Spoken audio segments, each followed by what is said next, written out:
সরাসরি দেখতে পাচ্ছেন দুবাই থেকে অসাধারণ ভিউ।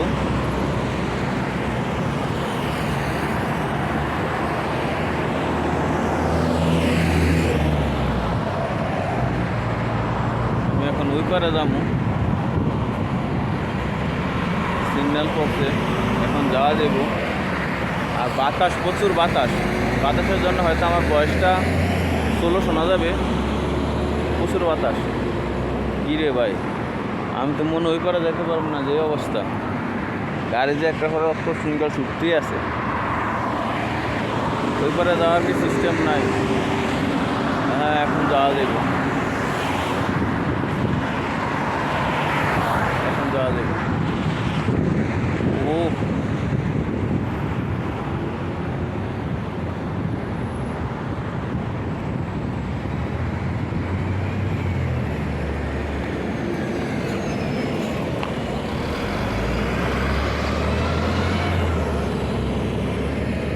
দেখছেন বিল্ডিংয়ের অবস্থা, দুবাই শহরের বিল্ডিংয়ের অবস্থা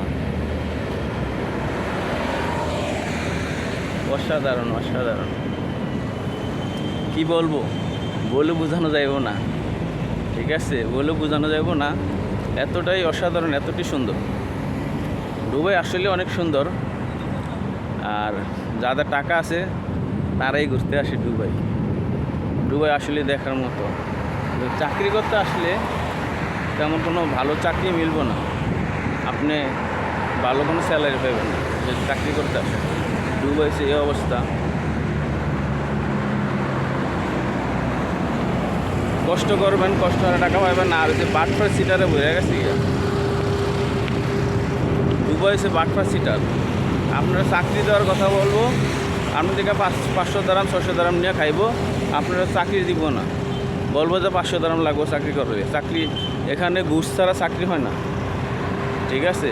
আর বেশিরভাগই আমাদের বাংলাদেশি ভাইয়েরা যদি কোনো একটা চাকরি দেওয়া কারো কাছে যদি চাওয়া হয়, তাহলে বলে যে 500 দারাম দাও, 800 দারাম দাও, 300 দারাম দাও। আগে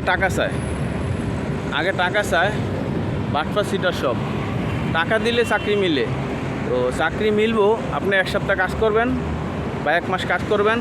কাজ করার পরে কইব যে ভাই আপনার কাজ হয় না, আপনার তো হইব না, ঠিক আছে।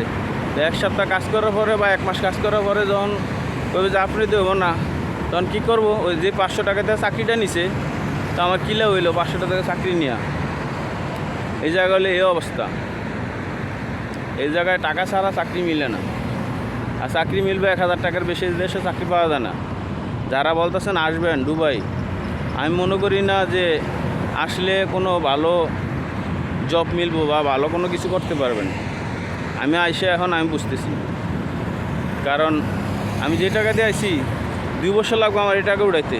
তা আবার 2 বছর পরে ভিসা লাগামো, ভিসা লাগাইলে আবার লাগবে 3.5 লাখ, 3 লাখ টাকা লাগবো। তা আমার কী লাভ রইল? আমি যা কামামো সব আমার ভিসা লাগিয়ে যাবো গা।